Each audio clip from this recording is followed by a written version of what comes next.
I believe the NASA seismic data indicates the moon is metal and hollow.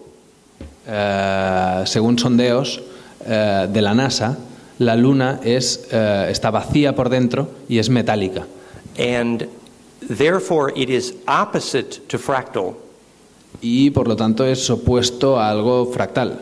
Which is why if you want a seed to grow, you must avoid the moon. Que es por lo que si realmente quieres que una semilla crezca, debes evitar la Luna. It is why the hospitals are full on the full moon. Es por lo que los hospitales están llenos cuando hay luna llena. It is why the magnetic lines of the earth collapse during a lunar eclipse. Y es por lo que las líneas de flujo magnéticas de la Tierra se colapsan cuando hay un eclipse lunar. The only way for your soul from the earth out of the solar system is through the sun, and when the moon's in the way, you don't make it.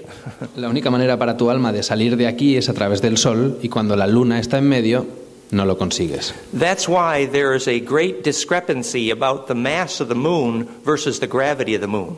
Y es por lo que hay una gran discrepancia en torno a lo que es what? Versus the gravity of the moon. The mass versus the gravity doesn't match. En cuanto a la masa y la gravedad de la luna, que es que no se correlacionan. If you don't know that fractality is what holds gravity together, you're going to lose it. La cuestión es que si no sabes que la fractalidad es lo que está permitiendo que la gravedad se mantenga en un sitio, entonces es que lo estás perdiendo. And that is why this planet is losing its atmosphere right now. Y eso es por lo que este planeta está perdiendo su atmósfera en este momento. Because your scientist does not know how to make gravity, and that is stupid. Porque vuestros científicos no saben cómo generar gravedad y eso es estúpido. Here's what you do. You get a new bumper sticker for your car. Esto es lo que tienes que hacer. Tienes que conseguir una pegatina de estas para el coche. It says, "Get fractal or get dead." Que diga, sé fractal o muere.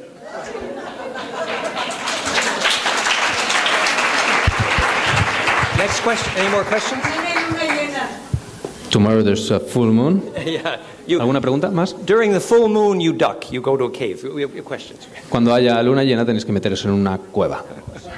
Pueblos prelunares. Los tiempos cuando no había luna. En la antigua Grecia, Demócrito y Anaxágoras mencionan que hubo un tiempo en que no se veía luna en el cielo nocturno. Al describir la historia de la región griega de Arcadia, Aristóteles escribe que los pelasgos, gente del mar, en griego, vivieron en el área desde tiempos muy antiguos, en un momento en que la luna no existía. Apolonio de Rodas menciona algo similar. Habla de una época en la que no todos los objetos celestes existían en el cielo, antes de la época de la generación de Deucalión y Pirra, cuando la luna no estaba y los únicos humanos que existían eran los pelasgos que vivían en las montañas de Arcadia, región de Grecia. Estos habitantes de Arcadia también eran conocidos como proselenes, que significa, los que estuvieron antes de la luna, en griego. También se han encontrado evidencias en otras partes del mundo. Las tradiciones orales de los indígenas colombianos de las tierras altas de Bogotá, en las cordilleras orientales de Colombia, se refieren a un tiempo antes de la luna. En los tiempos más remotos, cuando la luna aún no estaba en los cielos, dicen los miembros de la tribu Chibcha. Más al sur del continente americano, en Tiahuanaco, los símbolos en la Puerta del Sol y los muros de Calasasaya proporcionan evidencia de que la Luna entró en órbita alrededor de la Tierra en un momento específico en el tiempo, hace unos 12.000 años. Esta conclusión fue alcanzada en 1956 por el investigador y autor Hans Schindler Bellamy, que examinó el monumento. Él escribió al respecto en su libro El calendario de Tiahuanaco. Bellamy interpretó los antiguos símbolos astronómicos como una historia que cuenta sobre la luna. Explica que los caracteres de la piedra son matemáticos e información astronómica. Además de indicar cuándo llegó la luna, afirman que antes de que entrara en órbita, la Tierra giraba más lentamente y tenía solo 290 días. Debido a esta diferencia en el tiempo, se cree que el planeta estaba rotando sobre su eje a una velocidad pausada que hoy y, por lo tanto, tenía días más largos. Según el mencionado autor, la interpretación de los símbolos nos dice que estas características de la Tierra cambiaron con la llegada de la Luna, la cual habría causado una gran agitación debido a la atracción gravitatoria. habría habido un aumento de tormentas, terremotos, inundaciones y demás cantidad de desastres. Se piensa que este evento puede haber sido la fuente de la que bebió el gran diluvio en la historia del Arca de Noé, así como de otras historias que inundan varias culturas alrededor del mundo. En la Biblia. No es la deducción de un romántico o la conclusión de un alucinado. En realidad esta teoría, que habla de la Luna como un posible satélite artificial, procede de dos científicos rusos, de dos astrónomos, de Basin y Sherbakov. En realidad sabemos tan poco de la Luna, aunque esté tan cercana y aunque el hombre haya puesto allí su pie y pensemos todos que es ya un terreno conquistado, sabemos tan poco, insisto, que aún son válidas muchas hipótesis sobre la Luna, aunque parezcan tan descabelladas como esta de los rusos. Son muchos los problemas que va a plantear la Luna, como veremos a lo largo de un par de programas. El primero es su propia existencia, porque desde un punto de vista racional, desde un punto de vista lógico, y teniendo en cuenta nuestros conocimientos astronómicos, la Luna por sí misma es un absurdo. Y les voy a explicar por qué. En realidad un planeta como la Tierra, que es un planeta bastante pequeño, no le debía de corresponder ningún satélite, o a lo sumo, como en el caso de Marte, algún satélite pequeño, modesto, de unos 60 o 70 kilómetros de diámetro.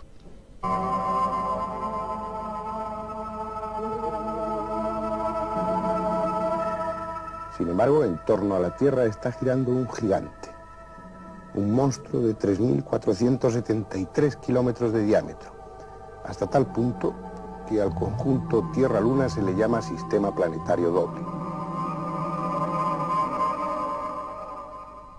Hay pues tres posibilidades, únicamente tres formas de explicar la existencia de la Luna. La primera sería que la Luna fuera una parte de la propia Tierra que en un momento determinado, por una serie de condiciones, se hubiera desprendido y se hubiera puesto en órbita alrededor de la Tierra. Esta es una hipótesis que dio en 1880 el hijo de Darwin, el célebre antropólogo. Es una teoría en la que ya nadie cree. No es posible explicarla desde un punto de vista astronómico y durante una serie de decenios sirvió, pero hoy en día, por lo que sabemos de la dinámica del universo, no es explicable. Cabe otra posibilidad, y es que la Luna y la Tierra procedan de una misma nube de polvo cósmico, que se condensara en dos masas. Sin embargo, hay una serie de inconvenientes para aceptar esto. Por un lado está la baja densidad de la Luna, que es aproximadamente un 60% de la densidad de la Tierra. Y por otra parte está el material que se ha traído allí, el material que se ha traído de la Luna y que se ha comenzado a estudiar. Un material que habla de una naturaleza, de una composición totalmente distinta, o al menos muy diferente a la composición no solamente de la Tierra, sino del resto del sistema solar. Una esfera misteriosa llegada de quién sabe qué rincón del universo. También habla a favor de ese origen lejano de la Luna el hecho, como les decía antes, de la baja densidad de la Luna. Una densidad que es distinta no solamente a la Tierra, sino al resto de los demás cuerpos que hay en el sistema solar. Esta razón y la diferente composición de la Luna abundan en favor de la teoría de un origen remoto, un origen lejano. No se podría explicar esta diferencia de antigüedad en las rocas, esta diferencia de densidad y la diferencia de composición si la Tierra y la Luna hubieran procedido de una misma masa, de una misma nube de polvo cósmico. Porque la composición de la Luna es en muchos sentidos distinta.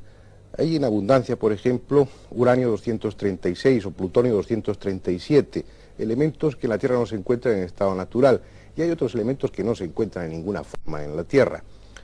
Habría que hablar con toda seguridad ya de una Luna procedente de algún rincón lejano, remoto del universo, porque lo que no podemos negar es la existencia de la Luna, es evidente que está ahí, pero aún así esta otra hipótesis, imaginemos que esto es la Tierra y que la Luna procediera de alguna parte del universo, las circunstancias para que la Luna se pusiera en órbita en torno a la Tierra son tan especiales, tan exactas, que es tremendamente difícil que la casualidad haya dado lugar a esa colocación de la Luna en órbita en torno a la Tierra.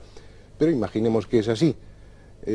A pesar de todo, la Luna tendría que tener una inercia en su trayectoria y al sentir la fuerza de atracción de la Tierra tendría que producirse un equilibrio entre esas dos fuerzas, entre esta inercia que trae la Luna y la fuerza de gravedad, lo que daría origen a una órbita elíptica.